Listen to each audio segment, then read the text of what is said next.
మాట్లాడిన తర్వాత సభాధ్యక్షులు,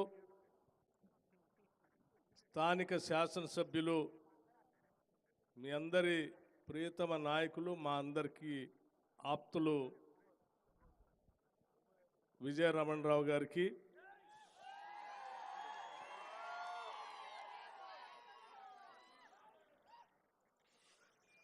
ఈ ప్రాంత ప్రజలందరికీ సుపరిచితులు. గతంలో కూడా అనేక సంవత్సరాలు మంత్రిగా పనిచేసి ప్రాంత అభివృద్ధి కోసం పెద్ద ఎత్తున పనిచేసినటువంటి రాష్ట్ర మంత్రివర్యులు మిత్రులు దుద్దిళ్ల శ్రీధర్ బాబు గారికి,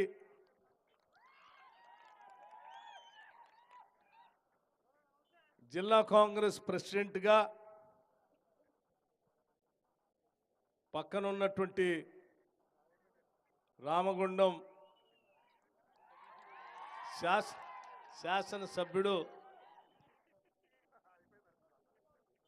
మకాన్ సింగ్ రాజ్ ఠాకూర్ గారికి, పార్లమెంటు సభ్యులు గడ్డం వంశీ గారికి, మరో జిల్లా కాంగ్రెస్ ప్రెసిడెంట్గా ధర్మపురి శాసనసభ్యులు లక్ష్మణ్ కుమార్ గారికి, రాష్ట్ర ప్రభుత్వ ప్రోటోకాల్ చైర్మన్ హరకర వేణుగోపాల్ గారికి, మరో చైర్మన్ కోమటిరెడ్డి నరేందర్ రెడ్డి గారికి, వేదిక మీద ఉన్నటువంటి ఇతర ప్రజాప్రతినిధులకి, ఈ కార్యక్రమానికి ఇక్కడికి విచ్చేసినటువంటి ఇతర ప్రజాప్రతినిధులకి, అశేషంగా కదిలి వచ్చినటువంటి పెద్దపల్లి శాసనసభ నియోజకవర్గ ప్రజలందరికీ, పాత్రికేయ మిత్రులకి పేరు పేరున నా హృదయపూర్వకమైనటువంటి నమస్కారాలు తెలియజేస్తా ఉన్నాను. ఆనాడు పాదయాత్ర సందర్భంగా ఇదే ప్రాంతంలో ఇక్కడి నుంచే ఇలాగే కిక్కిరిసినటువంటి సభలో మాట్లాడి అనేక హామీలు ఇచ్చి వెళ్ళాం.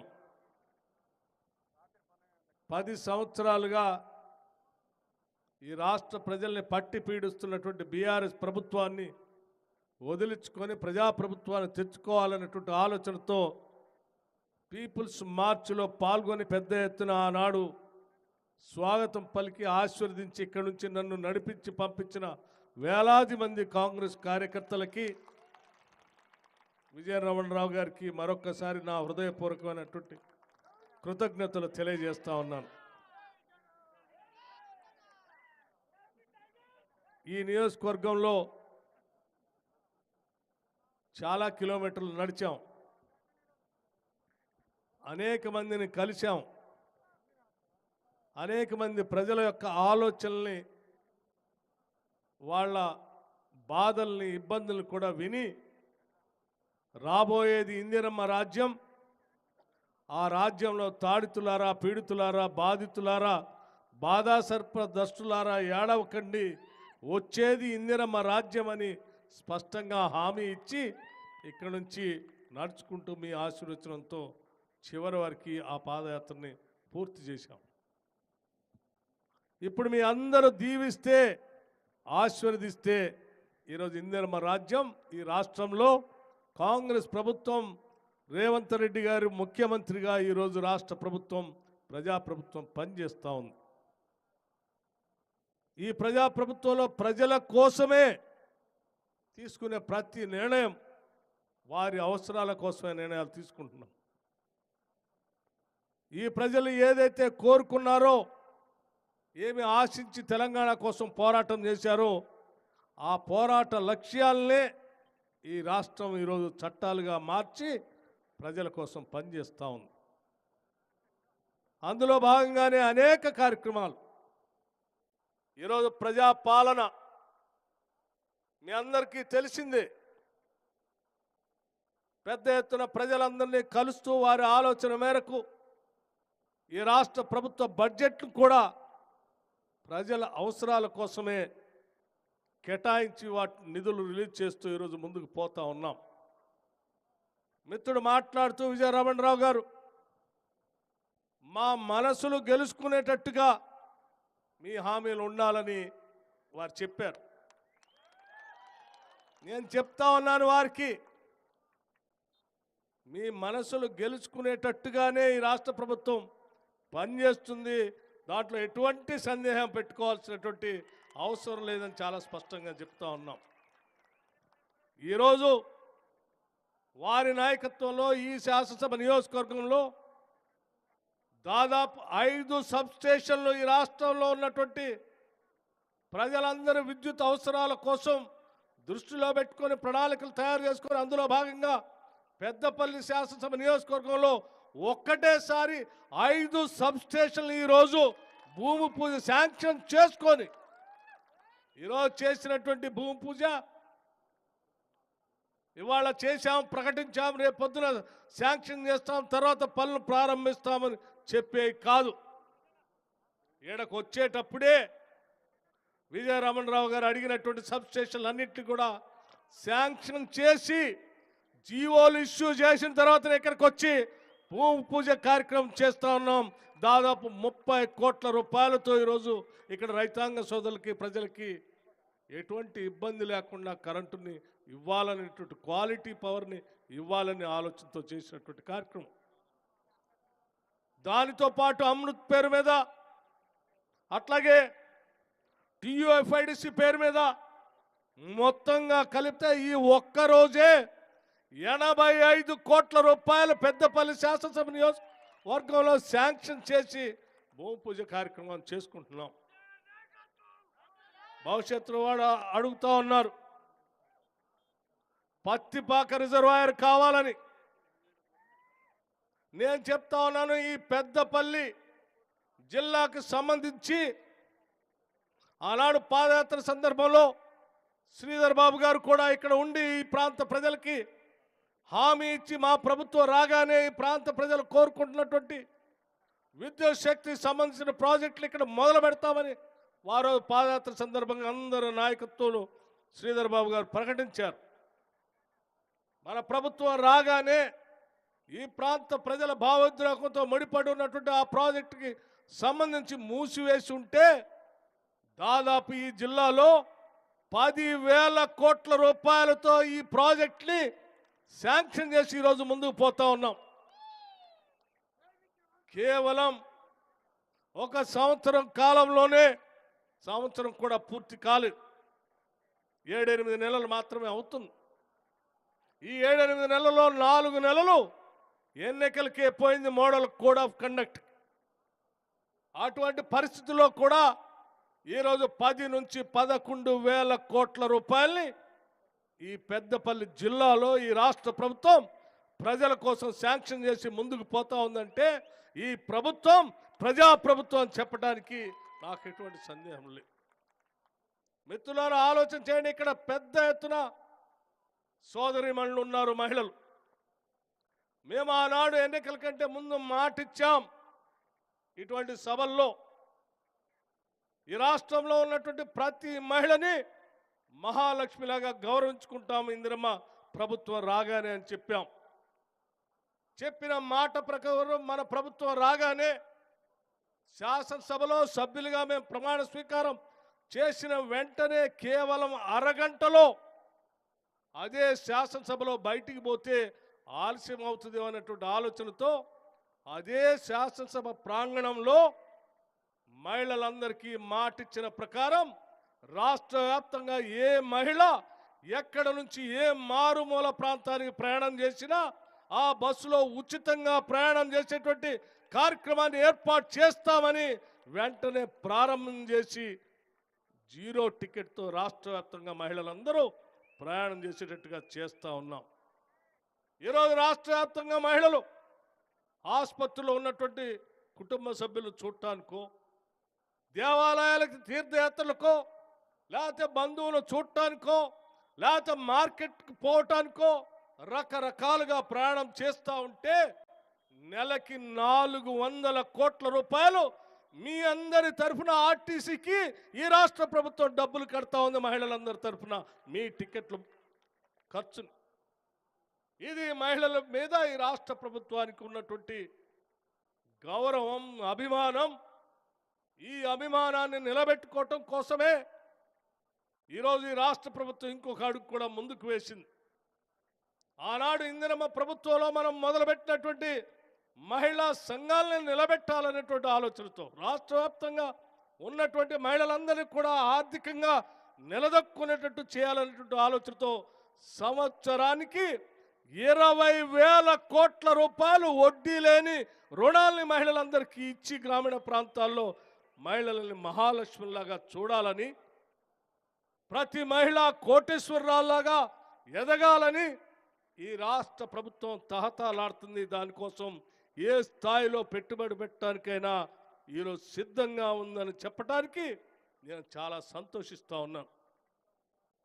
5 సంవత్సరాల్లో సంవత్సరానికి 20,000 కోట్ల రూపాయల లెక్క 5 సంవత్సరాల్లో 1,00,000 కోట్ల రూపాయలని వడ్డీ లేని రుణాల్ని మహిళలకు ఇచ్చే కార్యక్రమాన్ని ఈ ఇందిరమ్మ ప్రభుత్వం తీసుకుంటుందని చెప్పి మహిళలందరికీ మాటిస్తూ ఉన్నాం. ఈరోజు పెద్ద ఎత్తున ఇచ్చినటువంటి రుణాలకు సంబంధించి వాళ్ళు వ్యాపారం చేసుకోవడానికి కావలసినటువంటి పరిస్థితులను కూడా కల్పించాలనేటువంటి ఆలోచనతోనే విద్యుత్ శాఖలో అందుబాటులో ఉన్నటువంటి పరిస్థితుల్ని ప్రణాళికాబద్ధంగా మహిళలకు అందించడం కోసం ఈరోజు సబ్ స్టేషన్ ఇక్కడ మొదలుపెట్టాం. ఒక దగ్గర విజయరామన్రావు గారికి చెప్పాం, రాష్ట్ర వ్యాప్తంగా రాబోయే రోజుల్లో సోలార్ పవర్ ప్లాంట్ని అనేకం పెద్ద ఎత్తున రాష్ట్ర వ్యాప్తంగా తీసుకొని రాబోతున్నాం. ఈ సోలార్ పవర్ ప్లాంట్ని 2 నుంచి 5 మెగావాట్ల వరకు పెద్ద ఎత్తున రాష్ట్రంలో ఉన్నటువంటి మహిళా సంఘాలకి రాష్ట్ర ప్రభుత్వమే నేరుగా నిధులిప్పించి, మీరు ఉత్పత్తి చేసేటువంటి కరెంటుని రాష్ట్ర ప్రభుత్వమే కొనుగోలు చేసి ఆ వచ్చిన ఆదాయాన్ని మీకు ఇచ్చి మిమ్మల్ని పారిశ్రామికవేత్తలుగా చేయాలని చెప్పి ఈరోజు కాంగ్రెస్ ప్రభుత్వం ముఖ్యమంత్రి రేవంత్ రెడ్డి గారి నాయకత్వంలో యావత్ మంత్రి మండలి మొత్తం నిర్ణయం తీసుకుందని చెప్పి చాలా సంతోషంగా ఈ పెద్దపల్లి శాసనసభ నియోజకవర్గం నుంచి ఈరోజు నేను ప్రకటిస్తా ఉన్నాను.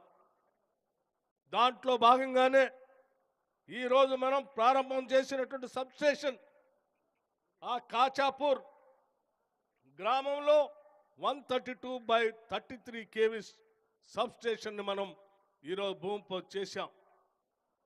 అక్కడ ఉన్నటువంటి ప్రాంతంలో దాదాపు ఈరోజు కలెక్టర్ గారికి కూడా ఆదేశాలు ఇచ్చాం. అక్కడ స్థానికంగా ఉన్నటువంటి భూమిని 10 నుంచి 12 ఎకరాల దాకా దొరుకుతుందని చెప్తే ఆ 10 నుంచి 12 ఎకరాలు సేకరించి మహిళా డ్వాక్రా సంఘాలకు సంబంధించిన విధంగా వాళ్ళకి సోలార్ పవర్ ప్లాంట్ పెట్టుకోవడానికి ఆ భూమిని కేటాయించేటట్టుగా సేకరించి రాష్ట్ర ప్రభుత్వానికి పంపించవలసిందిగా కూడా వారికి ఇక్కడి నుంచి ఆదేశాలు ఇచ్చాం. తప్పనిసరిగా ఈ కాచాపూర్ దగ్గర ఈ శాసనసభ నియోజకవర్గంలో ఉన్నటువంటి మహిళల చేత పైలట్ ప్రాజెక్టుగా సోలార్ పవర్ ప్లాంట్ని పెట్టిస్తాం.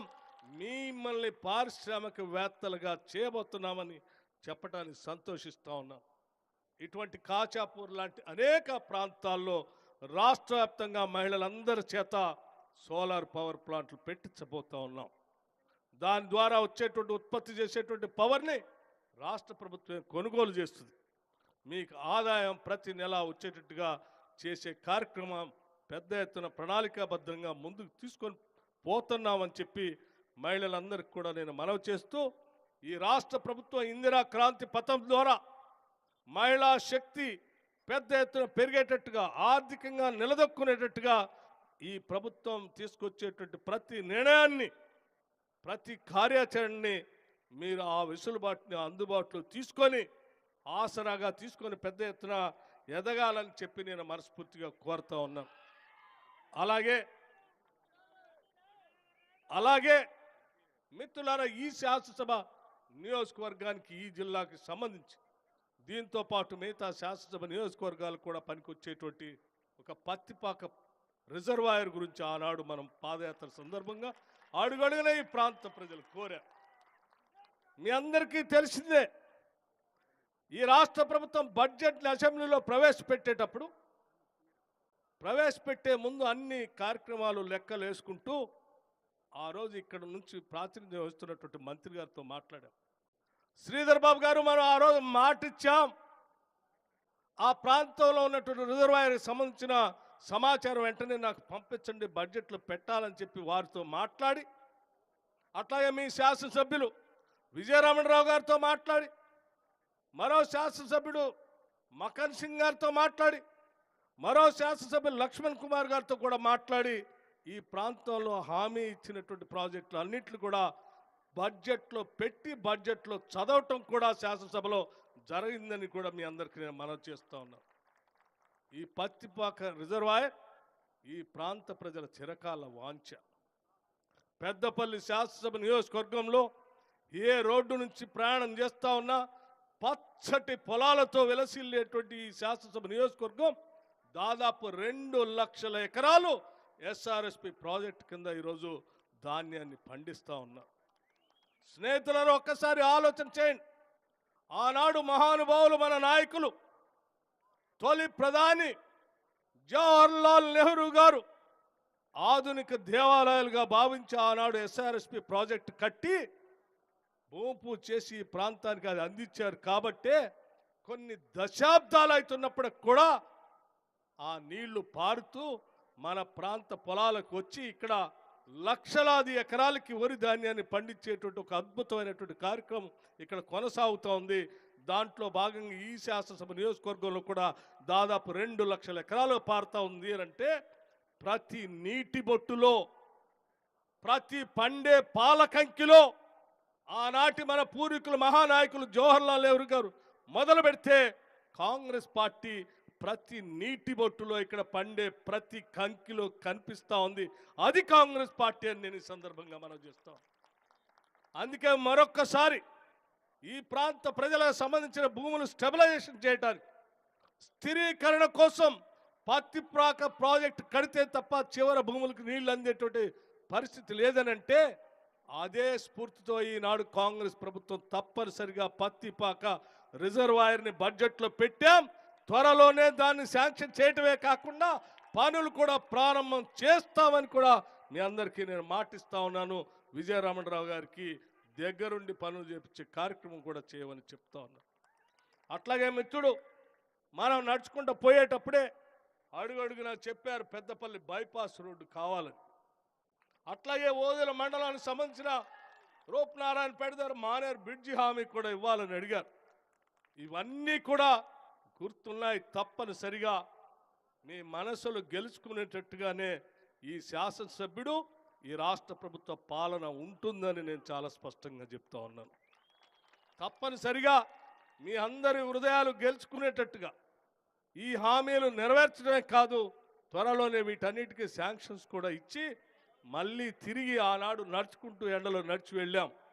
ఈరోజు ఎక్కువ సమయం మీతో గడపాలని, మాట్లాడాలని ఆలోచన ఉన్నప్పటికి కూడా అనేక కార్యక్రమాల వల్ల బాగా ఆలస్యమైంది. తిరిగి మళ్ళీ వాటన్నిటిని శాంక్షన్ చేసిన తర్వాత మళ్ళీ వస్తాం, మళ్ళీ మీ అందరితో మాట్లాడతాం, అభివృద్ధి కార్యక్రమాల్లో పాలు పంచుకుంటామని చెప్పి మీ అందరికీ నేను మనవి చేస్తూ, రామగుండం ఎల్లంపల్లి ప్రాజెక్టు సంబంధించి కూడా కొన్ని విషయాలు చెప్తా ఉన్నారు. వాటిని కూడా పరిశీలన చేస్తామని చెప్తూ, లిఫ్ట్ సంబంధించి ఎల్లంపల్లి లిఫ్ట్ సంబంధించి అక్కడ సబ్స్టేషన్ కావాలని అడిగారు. దాన్ని వెంటనే క్లియర్ చేయాలని చెప్పి ఇప్పటికే ఆదేశాలు కూడా ఇచ్చాం. తప్పనిసరిగా వీటన్నిటిని చేస్తామని చెప్పి మీ అందరికీ సవినయంగా మనవి చేస్తూ, ఇంత పెద్ద ఎత్తున కదిలి వచ్చినటువంటి గుండెల నిండా ప్రేమతో, అభిమానంతో ఇక్కడికి వచ్చిన మీ అందరికీ పేరు పేరున మరొక్కసారి హృదయపూర్వకమైనటువంటి ధన్యవాదాలు తెలియజేసుకుంటూ సెలవు తీసుకుంటున్నాను. జై హింద్.